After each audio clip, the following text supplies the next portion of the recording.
하나님의 은혜와 평강이 여러분 심령과 가정 가운데 늘 함께 하시기를 기원합니다. 김난도 교수님이 지은 아프니까 청춘이다 라는 책에 소개된 내용입니다. 우리가 인생을 살아가면서 많은 것들이 필요한데 특별히 세 가지 중요한 것들이 필요하다고 이야기합니다. 첫 번째 필요한 것이 시계입니다. 많은 사람들이 빨리 성공하고 싶고 빨리 많은 것을 얻고 싶어 합니다. 그래서 끊임없이 시계를 보면서 내가 얼마나 빨리 얻고 있는가, 내가 빨리 갖고 있는가 점검하면서 살아갑니다.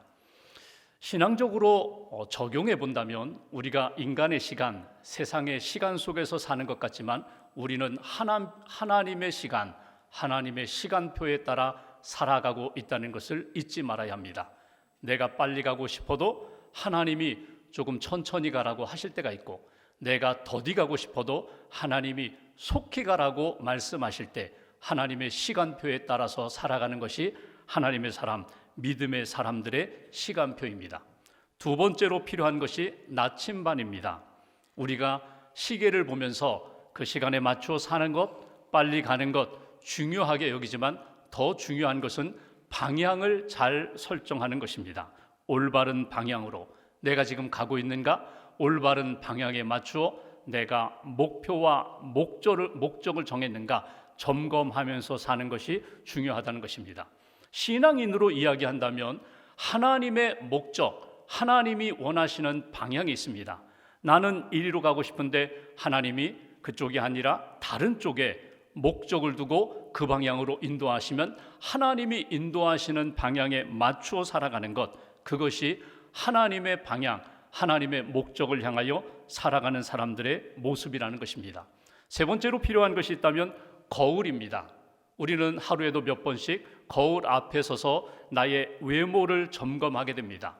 그런데 조금 더 깊게 말하면 우리는 거울 앞에 서서 나의 외모만이 아니라 나의 내면도, 내 심령도, 내 속사람도 점검해야 한다는 것입니다. 거울이 나의 외모, 나의 내면을 점검한다면, 신앙적으로 표현한다면 내가 늘 점검해야 할 거울은 무엇일까? 하나님이 내게 주신 말씀의 거울로 나를 점검해야 합니다. 겉모습은 괜찮습니다. 가진 것도 있습니다. 힘도 있습니다. 젊음과 건강도 있습니다. 그런데 내 내면에 계속 쌓고 있는 것은 하나님 앞에 부끄러운 것입니다. 하나님 보시기에 아름답지 못한 것입니다. 그렇다면 겉모습은 괜찮을지 모르지만 내 내면이 하나님 앞에 합당하지 못하다면 내 인생은 무너질 수밖에 없다는 것입니다. 그래서 믿음의 사람은 항상 말씀의 거울로 나의 겉모습만이 아니라 나의 속사람까지도, 심령까지도 점검하면서 살아가야 한다는 것입니다. 세상 사람들은 거울보다 나침반보다 시계를 더 찾고 붙잡고 살아간다면, 우리 그리스도인들은 시계보다는 나침반보다는 거울을 더 붙잡고 의지하며 살아가는 인생이 되어야 한다. 여러분 어떻습니까? 여러분은 주님의 시간표를 따라서 살아가고 계십니까? 내 시간이 아니라, 세상과 사람들의 시간이 아니라 하나님의 시간이 있다. 하나님의 때가 있고 하나님이 주시는 기회가 있고 하나님이 내게 맡겨주신 시간의 여정 속에서 나는 살아가고 있다. 여러분 그런 믿음의 시간표를 따라서 살아가고 계십니까? 여러분은 주님의 방향을 알고 그 방향으로 가고 계십니까? 하나님이 우리에게 원하시는 방향, 세상 사람들이나 내 욕망이 이끄는 방향이 아니라 하나님이 원하시고 하나님이 목적으로 삼으신 그 방향을 향하여 가고 있는가 점검해야 합니다. 또 하나, 여러분은 심령에 무엇을 채워가고 계십니까? 하나님이 기뻐하시는 영적인 것, 거룩한 것, 영원한 소망을 여러분들은 가슴에 담고 살아가십니까? 아니면 잠깐 있다 사라질 것, 후회할 것, 그리고 하나님 앞에 부끄러운 것을 내면에 담고 있지는 않습니까? 우리가 오늘부터 누가복음 말씀을 보고자 합니다. 누가복음은 신앙의 본질을 우리에게 잘 가르쳐주고 설명하는 책입니다. 누가복음에서 가장 강조하는 딱 하나를 꼽으라면 그것은 성령입니다. 누가복음을 기록한 저자 의사 누가입니다. 그가 사도행전도 기록했습니다. 누가복음 사도행전에서 놓칠 수 없는 한 가지를 꼽으라면 성령입니다. 성령으로 기도하고 성령으로 사역하고 성령의 능력과 은혜 가운데 살아갈 때 하나님의 은혜 받은 자가 된다. 하나님의 은혜를 날마다 체험하게 된다. 이것이 누가복음을 통하여 우리에게 가르쳐 주시는 말씀입니다. 오늘 본문은 특별히 하나님의 구원의 때가 되어서 예수님을 이 땅에 보내주십니다. 요셉과 마리아를 통하여 성령으로 잉태케 하시고 예수님을 이 땅에 보내주시는데, 예수님이 오시기 전 6개월 이 땅에 태어나 예수 그리스도의 오심, 예수 그리스도의 메시아 되심을 예언했던 세례 요한은 어떤 가정에서 태어났을까? 예수님 오시기 전에 준비한 자로서, 길을 닦는 자로서 세례 요한을 낳았던 그 부모는 어떤 모습이었을까? 어떤 믿음이었을까? 오늘 사가랴 엘리사벳의 기도와 믿음과 헌신의 삶을 통하여 대림절 예수님의 오심을 기다리며 소망 가운데 준비하는 우리들이 사가랴 엘리사벳의 믿음을 거울 삼아서 우리 자신을 다시 한번 점검하며 하나님이 내게 말씀을 들려주시고 내게 원하시는 뜻이 무엇인지를 꼭 붙잡고 믿음의 길을 걸어가는 저와 여러분들 되시기를 주님의 이름으로 기원합니다. 먼저 5절 말씀을 봉독하겠습니다. 제가 봉독합니다. 유대왕 헤롯 때에 아비야 반열에 제사장 한 사람이 있었으니 이름은 사가랴요, 그의 아내는 아론의 자손이니 이름은 엘리사벳이라. 사가랴는 지금 제사장입니다. 그런데 그는 제사장의 가문 속에서 태어나서 제사장으로 준비되었고 지금 제사장으로 섬기고 있다는 것입니다.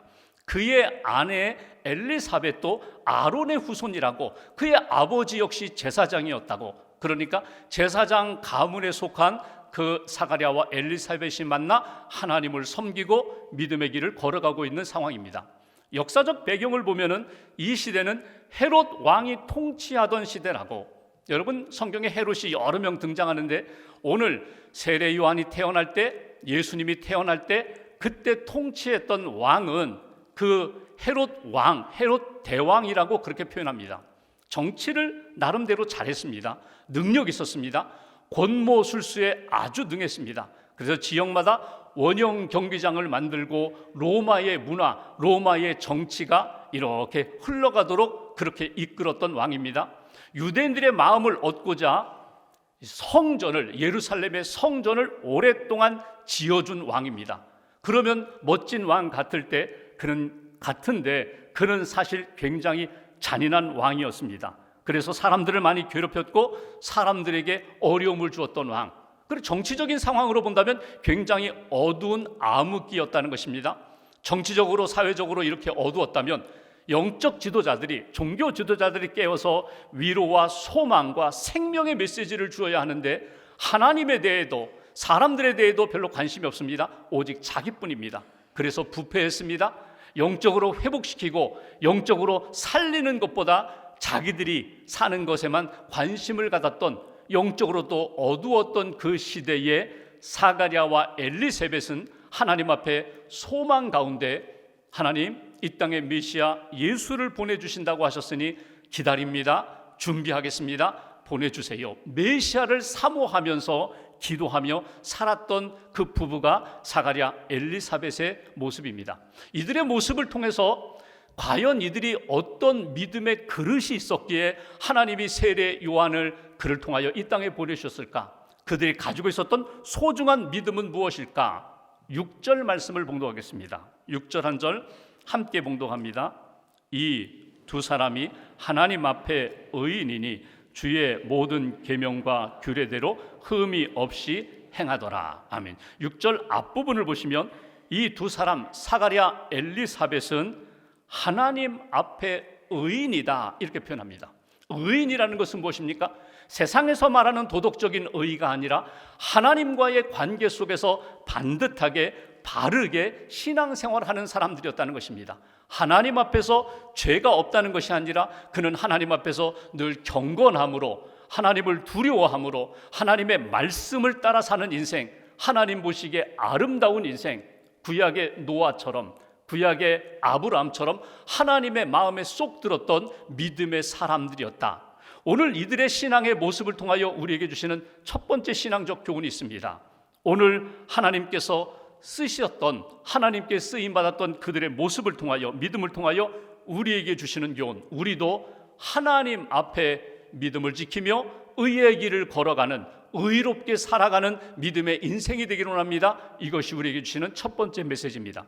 여기서 중요한 것은 특별히 여러분 하나님 앞에서 살아갔다는 것입니다. 여러분 이렇게 보십시오. 나 자신을 보거나 주변 사람들을 보면은 하나님 앞에서 살아가는 인생이 있고 세상 앞에서, 사람들 앞에서 살아가는 인생이 있습니다. 여러분 세상을 향하여, 세상을 바라보고 사람들 앞에서 살아가는 사람들의 특징이 무엇입니까? 사람들의 시선을 의식합니다. 사람들이 무슨 말을 할까? 그 사람들이 말하는 평판을 의식합니다. 그러니까 체면 때문에 사람들에게 어떤 소리를 들을까? 어떤 눈으로 바라볼까? 내가 어떤 말을 들을까? 그 사람들의 평판, 사람들의 시선을 의식하면서 살아가는 인생, 사람들 앞에서 사는 인생입니다.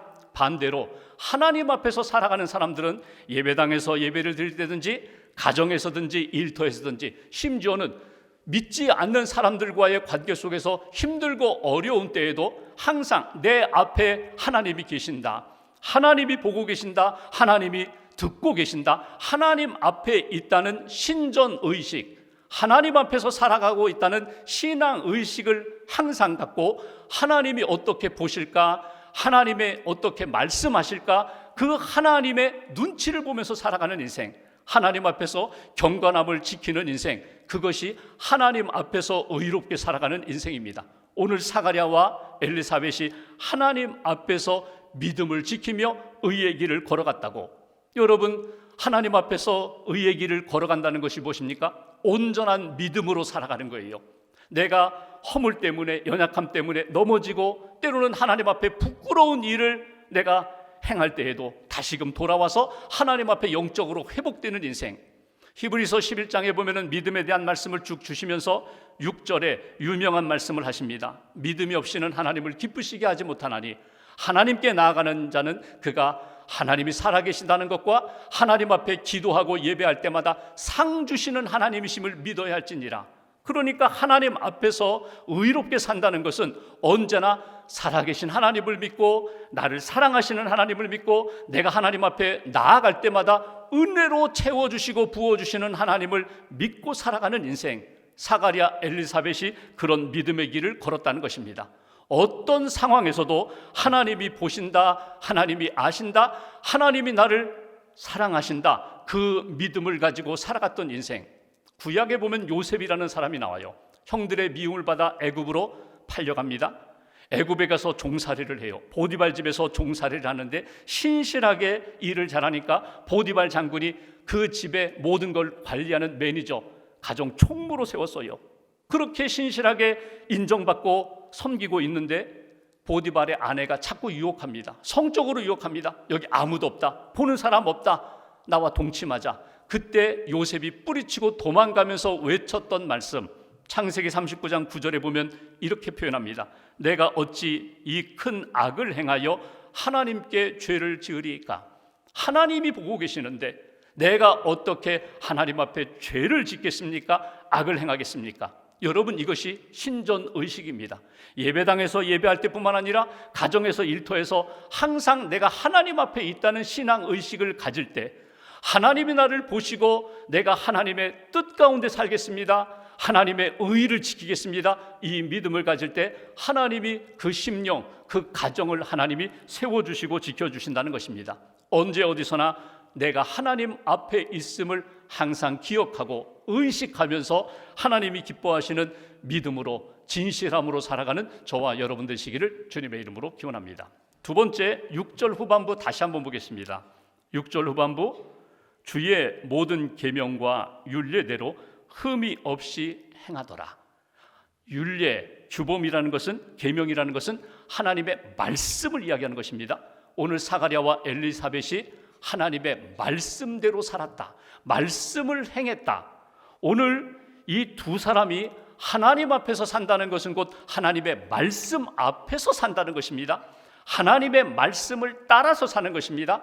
말씀을 붙잡고 말씀이 주시는 뜻, 그 방향대로 살아간다는 것입니다. 사가랴, 엘리사벳이 그렇게 살았다는 거예요. 사람마다 자기를 끄는 게 있어요. 자기가 끌어가는 것이 있어요. 세상 사람들을 보십시오. 성공이라는 것을 향하여, 또는 부자, 부유함을 향하여, 인기와 명예를 향하여, 권력을 향하여 사람들은 달려갑니다. 그 자기가 세운 목적을 향하여 달려가면서 세상 사람들의 방법을 다 동원해요. 그런데 세상에 좋은 처세술, 인간관계, 그리고 내가 성공하는 여러 가지 방법을 찾아가는데 결국은요, 나 중심이에요. 내가 성공해야 돼요. 내 것 가운데 몇 개 잃어버리고 빼앗긴다면요, 발끈하잖아요. 그리고 나도 모르게 막 온 힘을 다 동원해서 그거 다 되찾으려고 하잖아요. 근데 믿음의 사람은 무엇에 끌려 살아간다고요? 하나님 앞에서 하나님이 내게 주신 말씀에 끌려가는 사람이에요. 말씀 따라 사는 사람이에요. 그러니까 세상 사람들의 성공 방법이 아니라 하나님이 말씀을 통하여 내게 주신 그 진리의 길, 생명의 길, 그리고 살아계신 하나님의 뜻 가운데 살아가는 거예요. 때로는 이것 때문에 손해도 보고, 때로는 사람들로부터 조롱을 받는다 할지라도 말씀 놓치지 않고 그 말씀 따라 살아가는 인생, 그것이 오늘 사가랴 엘리사벳의 믿음이었다는 거예요. 어떤 상황에서도 하나님 말씀 붙잡고 말씀의 능력과 말씀의 은혜와 말씀의 기쁨으로 살았던 인생. 여기에서 두 번째 우리에게 주시는 메시지가 있어요. 하나님께 쓰임받았던 삶을 보면서 우리도 하나님의 말씀에 순종하며 말씀으로 사는 인생, 말씀 따라 살아가는 인생, 말씀 붙잡고 하나님께 영광 돌리는 그런 믿음의 인생이 되어야 합니다. 이것이 우리에게 주시는 메시지예요. 근데 오늘 말씀 6절을 읽어보면 한 가지 눈에 띄는 구절이 하나 나옵니다. 그것은 그들이 사가랴 엘리사벳이 말씀대로 행했는데 흠이 없이 이 부분이 나와요. 흠이 없다는 게 뭐예요? 흠결이 없다는 거예요. 그러니까 전혀 죄를 짓지 않는 완전 무결한 인생을 살았다? 아닙니다. 그건 아닙니다. 우리가 믿음으로 살고 말씀으로 산다고 하지만 넘어질 때도 많고 깨어질 때도 많고 실족할 때도 많아요. 그때마다 흠이 없이라는 것은 뭐예요? 말씀으로 회개하여 말씀으로 하나님 앞에 모든 것 맡기며 그렇게 믿음의 길, 의의 길을 걸었다는 거예요. 여러분, 회개가 무엇입니까? 나와 하나님 관계 사이에 묻어있는 때를 제거하는 게 회개예요. 하나님과 나 사이에 그 영적인 통로에 무엇인가 가로막고 있는 장애물들을 제거하는 것이 회개예요. 그래서 회개한 이후에 하나님과 나와의 관계가 깨끗합니다. 하나님이 말씀하시는 것이 깨끗하게 들어옵니다. 내가 하나님 앞에 거룩하게 사는 것이 하나님 앞에 기쁨이 됩니다. 이것이 회개예요. 오늘 사가랴 엘리사벳은 주시는 말씀 붙잡고 흠이 없이 거룩하게 회개하며 하나님이 주시는 그 거룩한 영성을 지키며 말씀에 순종하는 인생을 살았다. 여러분, 말씀의 맛을 아세요? 성경 말씀, 하나님이 주시는 말씀의 맛이 있어요. 때로는 답니다. 때로는 씁니다. 때로는 입에 꿀꺽 삼킬 정도로 입에는 단데 내 몸속에 들어오면 나의 모든 것들을 치료하고 조정하는 그런 생명의 역사로 나타나게 돼요. 하나님의 말씀은 내 삶 가운데 능력이 된다, 힘이 된다. 시편 1편에 보면은 복 있는 사람은 어떤 삶을 살아가는가? 2절에 이렇게 말씀합니다. 복 있는 사람은 오직 여호와의 율법을 즐거워하여 그 율법을 주야로 묵상하는도다. 하나님의 말씀을 기쁘게 받아들이고 말씀을 묵상하며 즐거움과 기쁨이 넘치고 능력이 생기고 그 말씀대로 순종하는 사람. 그러니까 내 본능을 말씀으로 다스리면서 본능 따라 살아가는 인생이 아니라 말씀 따라 살아가는 인생, 이 인생이 복된 인생이라는 거예요. 본능 따라 살아가면 본능의 열매를 맺겠지만 말씀 따라 살아가면 시편 1편 3절 말씀처럼 마르지 않고 물가에 심기운 나무처럼 늘 푸르고 때를 따라 열매를 우리에게 주신다고 약속하셨거든요. 그런 말씀의 열매를 맺고 살아가는 인생, 이런 인생이 복된 인생이다. 현실적으로 보면은 여러분, 내가 돈을 추구하고 세상 사람들이 추구하는 명예를 추구하고 즐거움을 추구하는 인생이 아니라 말씀 따라 살아갈 때에 때로는 외면당하기도 하고 조롱당하기도 하지만 나는 말씀이 주시는 은혜와 능력으로 나는 살겠노라고. 이 사가랴가 제사장이잖아요. 당시 제사장들이 사두개파 사람들이 많았거든요. 말씀을 너무나 잘 알아요. 말씀에 대해서는 정통해요. 근데 알기만 할 뿐 말씀대로 살지 않았어요. 세상 사람들이 추구하는 것, 세상 사람들이 돈을 추구하고 즐거움을 추구하고 현실적이고 그리고 인기와 쾌락, 거기에 재미에 빠져서 하나님의 말씀에 관심을 갖지 못했던 때에 사가랴는 말씀에 관심을 가졌다는 거예요. 말씀으로 모든 것들을 극복하면서 하나님만 바라보았던 인생. 여러분, 우리가 사회생활하면서 말씀 붙잡고 살기가 녹록지 않습니다. 교회 안에서는 예배 드릴 때, 봉사할 때, 성경 공부할 때는 문제 없는데 직장 생활하면서 사업하면서 말씀대로 산다는 것이 때로는 바보처럼 여겨지고 조롱받을 때가 많아요.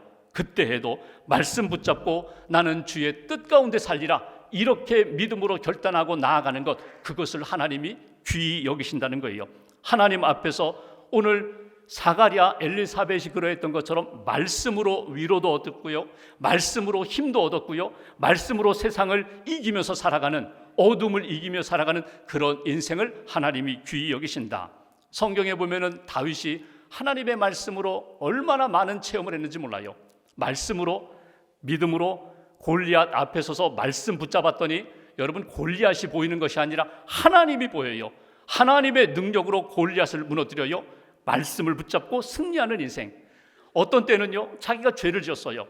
다 숨었습니다. 숨겼습니다. 은폐했습니다. 아무도 모르는 줄 알았는데 나단 선지자가 와서 당신은 하나님 앞에 죄를 지었다고, 하나님이 당신과 당신의 가족에게 하나님이 징계를 내리실 거라고. 그러자 다윗이 그 말씀 붙잡고 회개하라는 말씀에 고꾸라졌어요. 하나님, 나를 불쌍히 여겨달라고, 성령 거두지 말아달라고, 내게 은혜를 달라고. 하나님이 말씀 붙잡고 회개하는 다윗을 하나님이 용서하시고 다시금 회복시켜 주시는 것을 봅니다.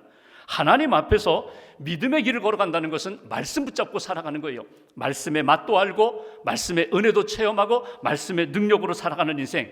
야고보 사도는 이렇게 말합니다. 행함이 없는 믿음은 죽은 믿음이라고. 아는 것은 많은데 헌신하지 않고 순종하지 않고 말씀대로 살아가지 않는다면 죽은 믿음이라는 거 뭐예요? 내 영혼이 죽었다는 거예요. 내 삶이 어두워졌다는 거예요. 그러면 어디서 회복하셔야 돼요? 말씀 다시금 붙잡고 하나님 앞에 기도하고 하나님을 의지하고 하나님 앞에 회개하고 하나님의 용서하심을 받고 회복되는 인생. 이것이 오늘 사가랴, 엘리사벳의 믿음처럼 하나님의 말씀으로 믿음의 길을 걸어가고 순종하는 삶이라고 오늘 우리에게 가르쳐 주십니다. 오늘 여러분 기도하면서 예배하면서 성경 말씀 듣고 설교를 들으면서 하나님이 여러분에게 주신 말씀 놓치지 마세요. 그 말씀 붙잡고 믿음으로 순종할 때 하나님이 기뻐하시는 물된 동산과 같은 은혜도 주실 것이고 여리고 도성도 무너뜨려 주실 것이고 하나님이 기뻐하시는 사막의 강과 길을 내시는 하나님의 놀라운 이적을, 기적을 체험하게 될 것입니다. 그런 말씀의 능력을 체험하는 저와 여러분 되시기를 주님의 이름으로 기원합니다. 한 가지를 더 보면 7절 말씀 보십시오. 7절 제가 봉독합니다. 엘리사벳이 잉태를 못함으로 그들에게 자식이 없고 두 사람의 나이가 많더라. 여러분, 지금 사가랴, 엘리사벳의 상황이 굉장히 어두워요. 메말라져 있어요. 절망의 상황이에요. 보십시오. 엘리사벳 결혼하여 지금까지 아기를 원했는데 잉태하지 못했다. 이건 절망입니다. 그들에게 자식이 없다. 성경은 자녀는 하나님이 주시는 복이라고, 기업이라고 했는데 자식이 없다면 어떤 마음이 드냐면 나는 복받지 못한 인생이야, 나는 저주받은 인생이야, 이런 마음, 이런 생각들이 떠나지 않는다는 거예요. 더더군다나 두 사람의 나이가 많더라. 미래에도 소망이 없어요. 그러니까 과거의 절망, 현재의 절망, 미래의 절망, 절망에 그냥 무더기 속에서 그냥 살아갈 수밖에 없는 인생인데 오늘 그들이 절망으로 눌려서 포기하지 않았다는 거예요. 그들이 한 것이 무엇일까? 그들이 하나님 앞에서 어두운 현실 가운데, 메말라진 현실 가운데 하나님 앞에서 그들이 몸부림치면서 붙들었던 것이 무엇일까? 13절 말씀 보십시오. 13절 한 절 함께 봉독합니다. 천사가 그에게 이르되 사가랴여 무서워하지 말라. 너의 간구함이 들린지라. 내 아내 엘리사벳이 내게 아들을 낳아주리니 그 이름을 요한이라 하라. 아멘. 여기 중요한 표현이 사가랴가 성전에서 하나님 앞에 기도하는 중에 하나님이 말씀을 주십니다. 사가랴여, 내 기도를, 내 간구를 하나님이 들으셨다. 그들이 무엇을 했다고요? 절망의 상황 가운데 메말라 이제는 도저히 일어날 수 없는 그런 낙심의 상황 가운데 기도했다는 거예요. 하나님 앞에 간구했다, 기도했다. 그 기도를 하나님이 들어주셨다는 거예요. 여기에 우리에게 주시는 세 번째 메시지가 있습니다. 하나님께 쓰임받았던 인생들을 돌아보면서 우리도 하나님께 기도하는 인생, 무엇을? 하나님 은혜를 주세요. 하나님 나를 불쌍히 여겨주세요. 하나님 내게 새로운 은총을 베풀어 주세요. 하나님의 은혜를 구할 때 하나님이 은총으로, 은혜로 부어주셨다. 여러분, 우리가 성경에 읽은 것처럼 내가 아들을 낳으리라, 이름을 요한이라 하라. 요한이라는 이름의 뜻이 무엇입니까? 하나님은 은혜로우시다. 하나님이 은혜를 베풀어 주신다. 그들이 무엇을 구했다고요? 은혜를 구했거든요. 하나님 자녀를 주세요. 이것도 은혜를 구한 것이고, 하나님 내게 이 땅에 사람들이 조롱하지 않도록 하나님의 놀라운 역사로 채워주세요. 은혜를 구했던 그 부부에게 하나님이 요한이라는 아들을 주시면서 이름을 요한이라고 하라. 하나님은 은혜로우시다. 내가 너에게 은혜를 베풀어 주마, 응답하마. 이렇게 약속을 주셨다는 거예요. 이 말씀을 통해서 한번 우리 자신을 돌아보고 우리의 상황을 한번 하나님 앞에 점검하면 좋겠어요. 반드시 지금 나는 희망이 보이지 않는데 기도하면, 하나님께 맡기고 은혜를 구하면 하나님의 타이밍이 있다는 거예요. 하나님의 때가 있어요. 하나님이 풀어주시는 때가 있어요. 열어주시는 때가 있어요. 하나님의 때를 놓치지 말아야 한다는 거예요.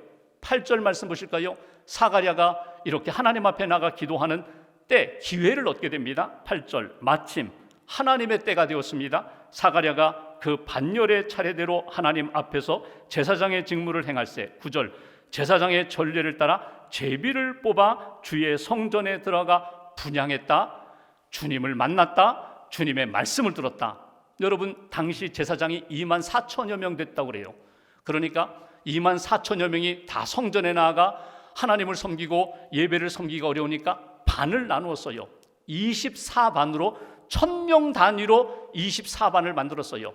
1년에 딱 2주 하나님 앞에 2번 나아가 제사를 섬기고 하나님 앞에 예배하는 사역을 감당합니다. 그럼 보십시오. 이번 주가 이제 아비야 반열, 사가랴가 속해 있는 그 반 1000명 가운데 몇 명이 제비 뽑혀가지고 나가는 차례가 됐습니다. 여러분, 성전에 나가 섬기는 사람은 손가락 꼽혀요. 몇 명 되지 않아요. 그 중에 딱 한 명만 성소에 들어가서 섬기는 거예요. 누가 뽑혔다고요? 사가랴가 뽑혔다는 거예요. 기록을 보시면 제사장인데도 한 번도 제비 뽑히지 않으면 평생 성소에도 한 번 들어가 보지 못하고 제사장으로 사는 사람도 많았어요. 그런데 사가랴가 이때에 하나님 앞에 기도하며 은혜를 구하는데 하나님이 사가랴를 뽑아주셨어요. 그가 나아가 성전에서 기도하면서 주의 사자의 음성을 듣는 것, 이것이 오늘 본문의 내용입니다. 그러니까 하나님의 때가 있다는 거예요. 하나님이 내 기도에 응답해 주시는 때, 그들이 무엇을 기도했어요? 하나님 자녀를 주세요. 은혜를 주세요. 하나님 이 세상이 어두운데 하나님 메시아 예수를 보내주세요. 메시아를 보내주세요. 하나님 우리 가정이, 하나님 우리 인생이 하나님의 손에 붙들림 바 되어서 은혜 받고 은혜로 쓰임받는 인생 되게 해주세요. 하나님 앞에 아름답게 쓰임받고 주의 영광, 주의 놀라운 능력 나타나는 인생이 되게 해주세요. 그의 기도를 하나님이 들어주시고 그들을 사용하셨다. 그렇다면 한번 우리 얘기해 볼까요? 내가 받은 은혜가 있습니다. 내가 받은 은사가 있습니다. 내가 지금도 끊임없이 하나님 앞에 기도하는 기도 내용이 있습니다. 하나님의 때에 반드시 하나님의 방법으로 이루어 주신다. 하나님이 나를 붙들어 하나님이 나를 세워주시고 하나님의 영광과 은혜의 도구로 나를 세워주신다. 이 믿음 잃지 마시라는 거예요. 이런 생각해 봤어요.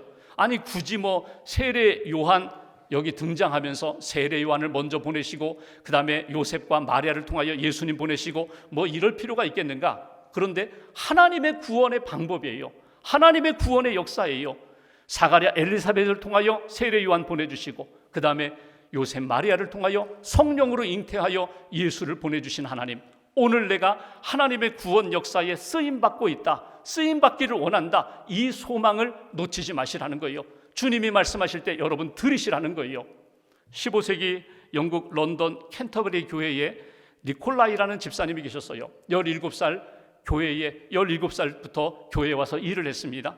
교회의 관리도 하고 교회 예배 잘 드릴 수 있도록 이렇게 섬겼던 분이에요. 이분이 일과 가운데 매일 하는 일과 중에 중요한 일과가 하나가 있는데 시간이 되면 종을 치는 거예요. 종탑에 올라가서 한 5분 동안 종을 치는 것입니다. 얼마나 정확하게 종을 쳤는지 런던 시민들이 종소리 듣고 지금이 정오가 되었구나, 지금이 3시가 되었구나 시각을 알 정도로 그렇게 정확하게 종을 쳤어요. 몇 년 동안 종을 쳤는가 하면 60년 동안 종을 쳤어요. 17살부터 하나님이 자기를 부르실 때까지 76세까지 매일매일 종을 쳤어요. 2 아들이 있는데 2 아들이 아주 믿음으로 잘 자랐습니다. 훌륭한 아들들. 아버지에게 말합니다. 아버지, 이제 그만하셔도 됩니다. 괜찮습니다. 수고하셨어요. 아니다. 하나님이 내게 주신 자리를 나는 떠날 수가 없다. 이게 기쁨이다. 나는 종을 치며 기도하고 종을 치며 은혜도 받았고 종을 치면서 하나님께 영광 돌리는 이 삶을 나는 살련다. 그가 부르심 받는 그날 아침까지도 일어나 종 치면서 하나님의 은혜와 하나님의 영광의 역사에 쓰임받았던 인생. 오늘 우리 각자에게 주신 하나님의 은혜도 있고 은사도 있고 사명도 있습니다. 이거 붙잡고 살아가는 거예요. 내가 가고 싶은 방향이 아니라 하나님이 인도하시는 방향으로, 내 시간 스케줄이 아니라 하나님의 시간표를 따라서 하나님 앞에 드리고 헌신하며 사는 거예요. 하나님 앞에 헌신할 때에 내 모든 것 다 드렸는데 그러면 나는 비어있는 인생이 되어야 하는데 하나님은 더 놀랍게 채워주시는 역사로 나타나게 된다. 주님의 은혜가, 주님의 영 성령이 충만하여 하나님의 은혜를 체험하고 은혜를 증거하는 인생, 하나님 앞에 영광 돌리는 사명자의 길을 걸어가는 저와 여러분들의 삶이 되시기를 주님의 이름으로 기원합니다. 기도하겠습니다.